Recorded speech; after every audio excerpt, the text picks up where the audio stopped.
Welcome to another episode of Athens and Jerusalem. Let's begin where we can't escape. Let's begin with Logos. Now, I would say that this openness, this being in the world, this referring to the world, to objects in the world, what I would like to call self-transcendence, this is disappearing as soon as you project a human being into a lower dimension than its own dimension. Point of the V goes up to the nuclear explosion that created it. Tell me this, Dr. Oppenheimer. Do you ever become frightened at what you're finding out here in this area that can't be measured in either time or space? You see, that's a real point. Do not be afraid. Open your hearts, open up your hearts. Open up your hearts to Athens and Jerusalem. The infants of our culture, united, independent, polarized, and even bloody. Athens, the cradle of wisdom and rationality. Jerusalem, the cradle of faith and spirituality. In this podcast, we look at reunion. Could reason be more than modern secular skepticism? And could spirituality be more than belief?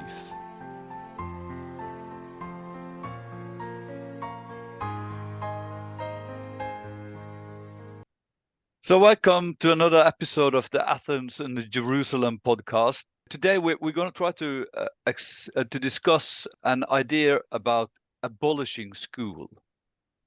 And the reason why we do this is a friend of me was listening to Stephen Ball, and he had this idea about abolishing school. Totally. And then the friend of me, he asked him if it was, do you mean that we really should abolish school? And he was like, no, maybe we shouldn't abolish it. Maybe we should just start all over again or start in a new way. And his idea was that we should actually start before the Enlightenment. So in a way, it was like a conservative thought. And this friend of me was like, but isn't there anything good about school today? I mean, isn't there something that we really are missing if we go back before the Enlightenment? So that's that was the reason why I thought this is something we really could discuss on our podcast. So have you any idea when I was telling this story? Cameron? Yeah, I mean, I do agree that we need to abolish school as it is now. I think we do need some form of public education, but definitely not the way it is today. So in some way, I think we need to sort of, like with everything else in the world today, we need a transformation. We need to restructure things quite radically. And just briefly, I don't think, however, that the solution is going back in time with anything that has to do with the future, but rather that we have to look forward and to think. And maybe one way to think about this would be that if we did not have a system of public education today, and we were to set it up based on the needs and possibilities of today's world, what would the school look like? Because the way that schools are operated all around the world today is very much based on a historical DNA and lots of traditions that are just carried on from generation to the next.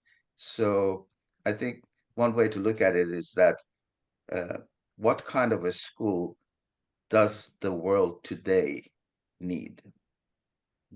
Because I thought of it as a pretty dangerous thought.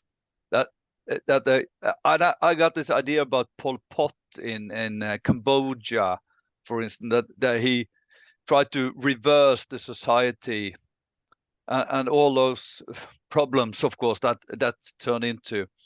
So for me, it was like I was really scared of the thoughts that we should. But of course, and I also think that the Enlightenment and I think the whole system, the whole school idea is something that is being brought up by the Enlightenment and by this idea that every human being has the possibility to not being ignorant, to actually being like a person with Mundigkeit, how to say it, to be a mature person, yes. A mature person, yes. Yes. Mm-hmm. Stephen. Well, when I hear proposals to take education back before the Enlightenment, it makes me ask the question, well, is the world, is history going somewhere in particular, or is it just a random sequence of events?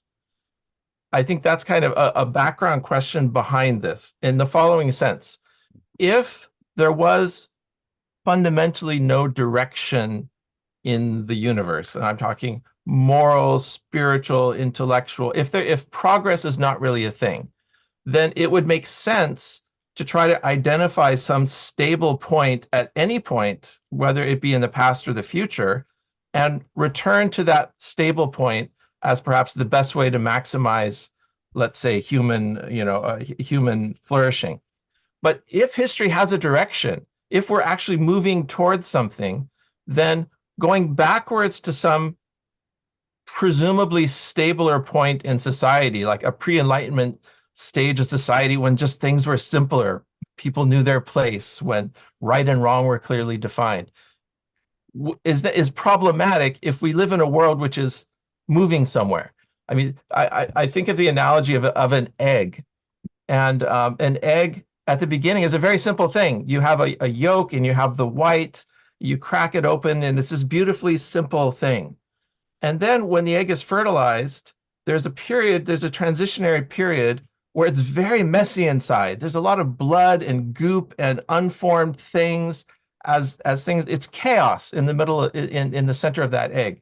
And if you broke it open, you wouldn't see anything structured at all.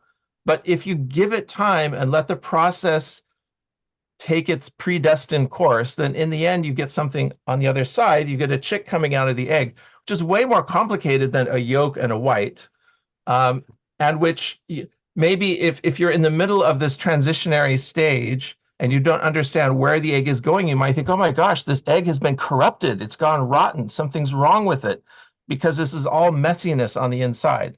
And maybe we're currently going through this issue in civilization today, and which is deeply felt in our educational system, that there's a kind of chaos, there's a kind of unloosening of things which previously provided stability, and people don't know, well, what is it? Is it just that things have become corrupted and we've gone off course and we need to return back to this pristine purity of the egg, before?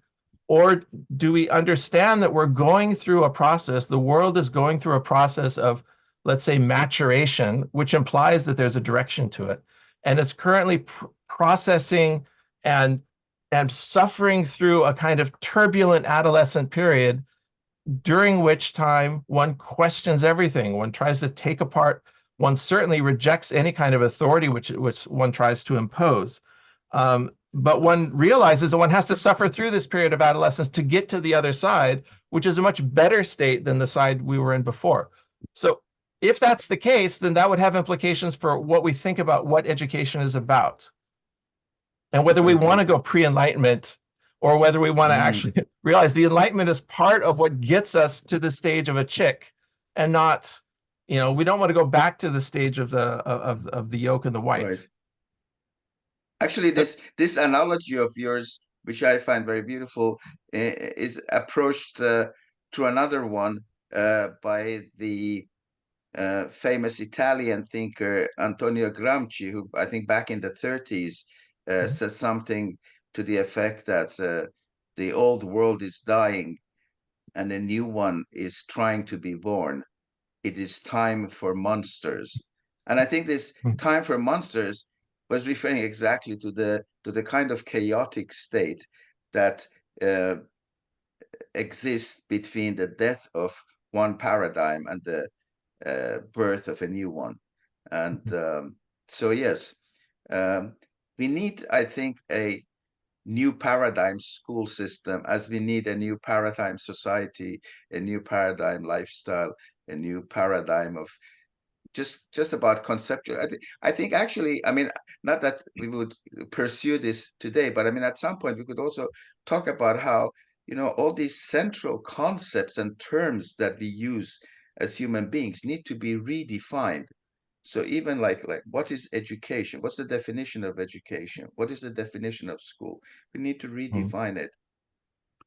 Because I try to think now, how should it be possible for us to bring in a new paradigm? And I think through history, many of those paradigms have turned because of, I mean, really bloody revolutions, and maybe we should be aware of the possibility of monsters before a new paradigm could occur.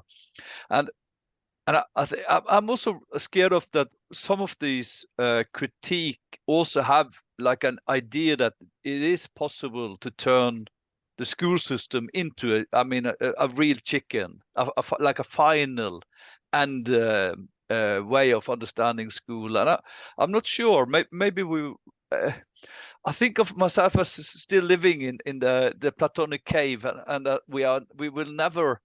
It will always be chaotic, and will always be changing, and there will always be problem in our systems. But maybe we could just have some small changes without really trying to bring up the big ones. I'm not sure how to.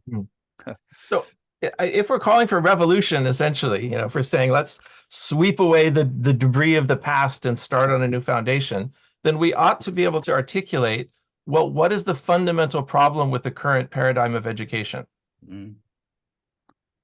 I'll take the for the sake of argument, having had myself what I feel was a very positive experience in education, through public school education, through undergraduate and graduate school.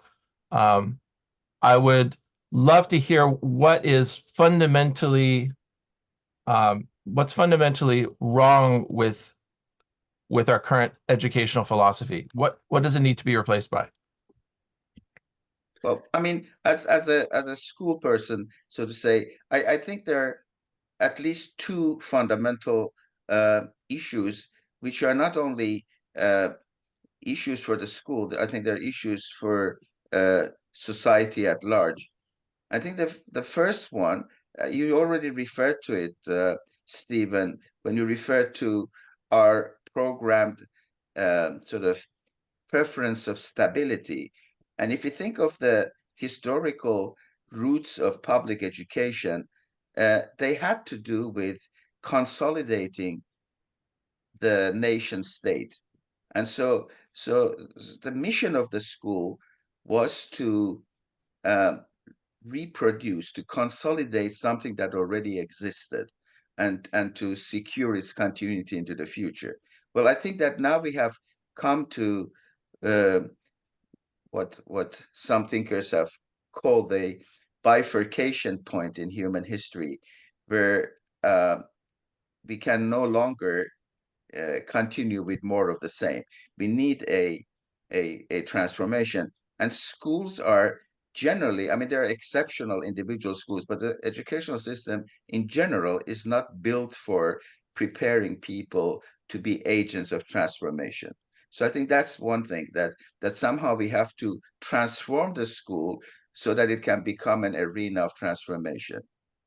And in that connection, maybe one could refer to this Estonian poet and statesman who, in one of his poems, talks about how every generation of young people walk to the shores of the sea, and they look out to the horizon, and they dream of new continents to be discovered. And so he's actually referring to Columbus. Now, if we take away all the colonial sort of aspects of Columbus' trip. But this idea of education being a journey of discovery into the unknown, that the young generation are out there to discover what the future should be like, and rather than following charted routes. I think that's that. So that would be like one aspect that needs. I think the second important thing is that both in school and in society at large, we need to somehow place, as Immanuel Kant would have us, human beings in the center as ends and not means. Today's educational system is preparing young people to become cogs in a economic machinery. And the reason why we are interested in educating young people is so that our country, if it would have a well-educated population, can get a bigger slice of the global economic cake. And I think that needs to be changed radically, so that the purpose of education would be the flourishing of both human individuals and humanity as a collective. Could I comment?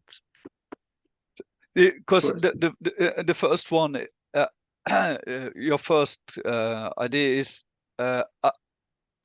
got me some ideas about Hannah Arendt and her philosophy, and she says that we have to, as the grown-up population, we have to, in a way, be the museum and tell the students of the new generation what we believe is what we believe in, what we mean is important for us, meaningful for us, and then this gives the new generation the possibility to transform. But then she believed that there are in every human being some kind of freedom fighting to bring to get out of the chains and to really to transform the society. So she said that we just have to be conservative, and then the children will transform. And I think actually that in some of our education today, we don't really try to tell the students really what is what does our generation believe in. So the young people don't even know what to fight against. So that's one point, and the other one is about Kant, and I really agree with you. And I think in my head, what we should start is to really to discuss what is the essence of man. What is it to be a human being? And I think that sometimes, in some way, we have forgotten what is actually what is it that we are really trying to help to bring into becoming a grown-up person. And then I really and then I agree in some way with Ball on this problem with the Enlightenment, because I feel that there is a problem with the Enlightenment idea that they in some dimension of human beings are missing in the Enlightenment project. And this is because of, I think it's because they, and I think it's the religious or existential part of human being in some way are missing. And the reason is that because religion had the authority before the Enlightenment, then they understood it as something that was supposed to fight against. But they didn't understand that they were actually fighting against part of the human existence. And I think we have to start to think not what the society. I mean, too often when I hear a curriculum discussion, they're discussing what does the society need. But no, that's not the question at all. The question is, what do a human need? Oh, so many ways we could go with this. I think that, yeah, I agree with your point about the problematic of the Enlightenment, in the sense that it took something which arguably was essential to human nature the need to orient ourselves around something greater than ourselves, which in the past has taken the form of God, pantheons of gods, maybe single gods, religious practices and beyond. And the Enlightenment had one of the effects of the Enlightenment, it had these wonderful positive effects of showing us a way forward for understanding, peeling away the layers of mystery around the physical world and giving us unprecedented control and mastery over the physical world. But one of the, let's say, side effects of the Enlightenment project was the hollowing out of these traditional modes of belief. Having been rejected as superstition, we are left, as the sociologist Peter Berger famously said, with contemplating a landscape of smoking ruin when it comes to the sort of belief structures of the past. And to the extent to which our educational systems follow that Enlightenment project and discount or discard this rich past, which saw humanity as actually having an essence, which saw human life as actually having a purpose, transcending the mere physical pursuit of pleasure, of goods, of advancing knowledge and so forth. To the extent to which our educational system did that, it represents a kind of hollowed out, shell of what it could possibly be. So then the question is, well, is it possible to put back in these important human questions without tearing the whole thing down to the ground and starting over from the beginning? Does this really require a complete from the ground up revolution, or can we take the current educational system and add back in something that's been lost? Not bring back, say, God as previously understood, bring back religion into the classroom in the way we did it before, but find a new way forward, because we have to go forward, not backward. Find a new way forward to not just, further the development of these incredibly powerful tools, science preeminently among them, for the exploration of and mastery of our physical world, which has led to such incredible improvement of human life, but find a way to bring back in these threads which are part of the human story, that we also tell stories, that we also have narratives. And these narratives, some of these narratives, a precious few of these narratives we hold as sacred, and these sacred narratives help to provide the glue that binds together society. Without this glue, society comes apart. It atomizes. It becomes individuals in this endless loop of competition without any purpose. I can only speak to my own personal educational experience, which I feel did a pretty good job of bringing in, of making education not just a matter of giving us the tools to produce a successful and fulfilled life of the body, get a well-paying job, and so forth, but to train us to ask those questions that lead to a successful and fulfilled life of the mind. And I think it's possible to do that with the right sort of curricula, with the right sort of educational approach. Yeah, definitely.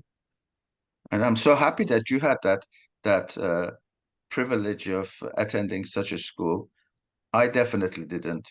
I don't know about Knut Ove. So I think, as I said, I mean, I think there are individual schools that do fantastic work that could be actually used as some sort of patterns for sort of redesigning school, as if you wish. But I think the majority of schools, and really, if you think of like majority of schools, of course, exist in parts of the world where sometimes just getting an adult to teach younger people is a challenge, if you see what I mean. I mean, like here we are talking about very highly sophisticated and philosophical issues. In many parts of the world, it's not even that. It's just like practically how to get a school operating in a village, and even most sort of basic kind of what we would call education. I agree with you, Cameron. I think it's very important to recognize that, and I think also that's something that Boll can't have recognized, and that has also something to do with like social mobility. Before the Enlightenment, there was more or less no social mobility, and of course you could say that economy and the industrial revolution gave the opportunity for social mobility, but also education and public education really brought this idea that, I mean, the whole possibility that you could actually get knowledge, and this knowledge gave you a new opportunity in life. I mean, if I haven't had that possibility in my school, then I would actually, I've been a fisher farmer, and that might have been a great life, but this possibility that the school system have given me is something I'm really happy that I have had it. Mm. Even though I might say that maybe some of my dimension wasn't been recognized, or I still believe that I've really had a really nice education system, like Stephen telling us. Mm. But there's another thing that has recently inspired me and made me think a lot, because for the past year, I've been doing some voluntary online teacher education with a number of female teachers in Kabul.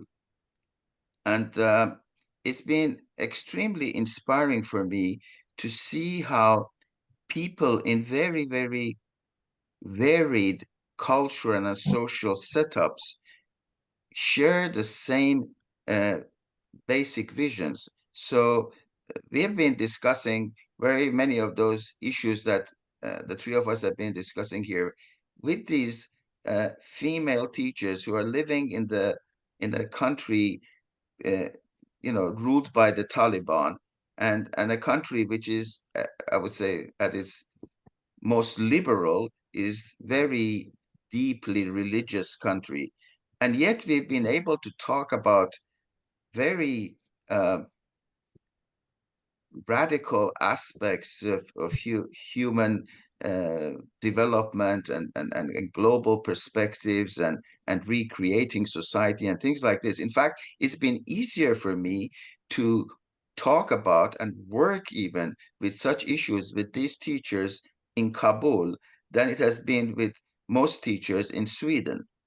So with this, I would just like to bring up, I think that there is a state of readiness, and I think there's a sort of a spirit of the time. There's a sort of a globally growing awareness and potential among especially the young people, but even among adults, that I think gives us great hope for being able to reform or recreate educational system.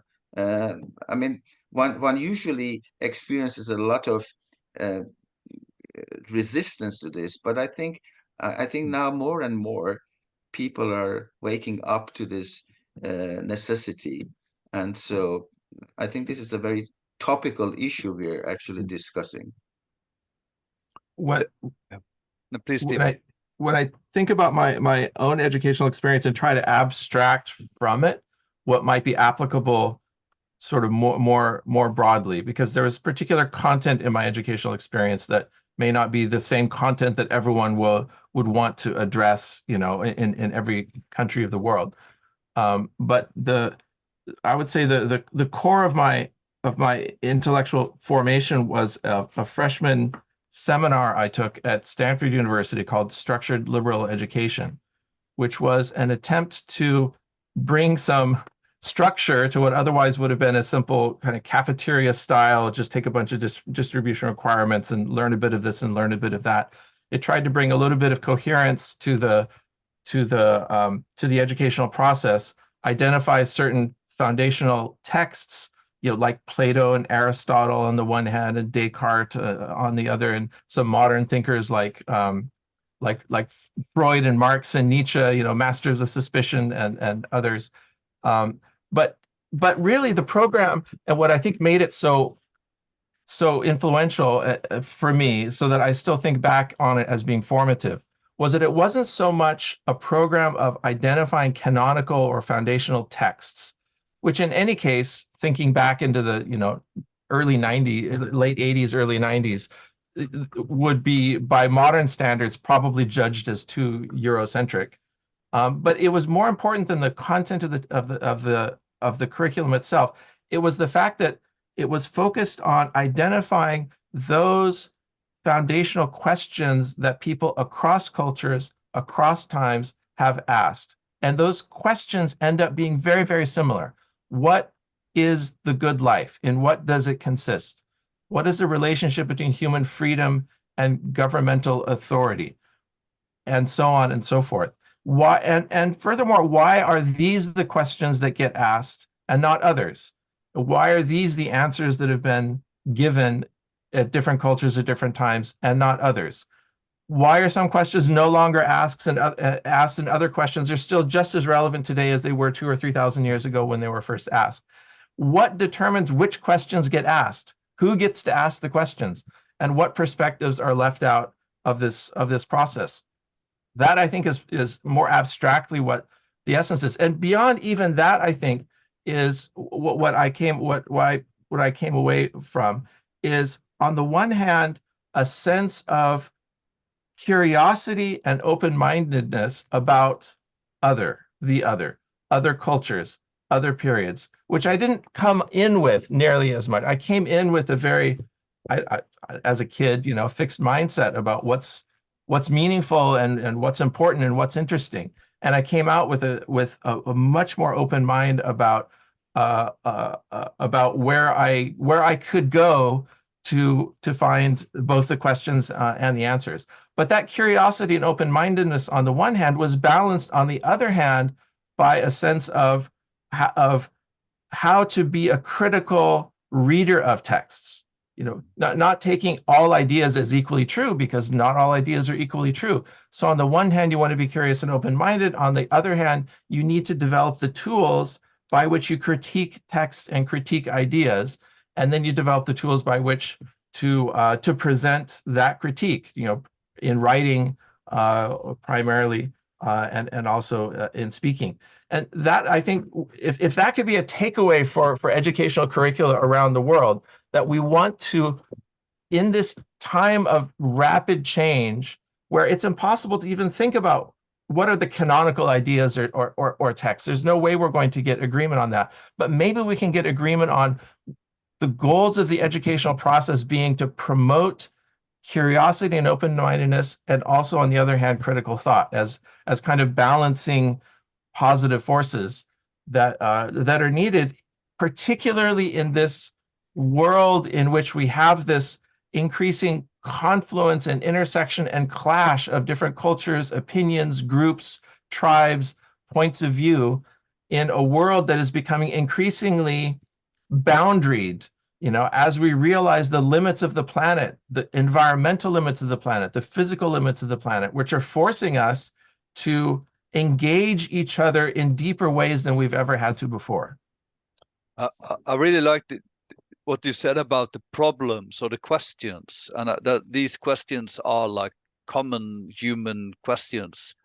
And there was a Norwegian philosopher, Hans Skjervheim. He said that it is very easy to say, to bring some facts about Kant or Augustine or Plato or whatever, but it's very the main teaching action is to bring the students into the problems of Kant or Augustine or Plato, whatever, and this, I mean, to really to bring life, to bring Plato or Kant alive in the student's mind. I think that's something we really should try to do by bringing up the problems or the questions they are raising. And I have had an experience. I read the Plato dialogue Menon with a boy. He was, I think, 12 years at the time, and I gave him this dialogue because I thought maybe he would like to read about the explanation of the mathematical explanation of Pythagoras or something. But he was really focusing on the main question, and that was: is it possible to learn virtue? Could a teacher learn the student's virtue? And he brought this really into his experience in the classroom and in what he has experienced. And I think that it proves how important it is also just to read original texts. Even he was only 12 years old, that wasn't any problem for him to understand. And I know that in France, for instance, they still read Plato dialogue in that age.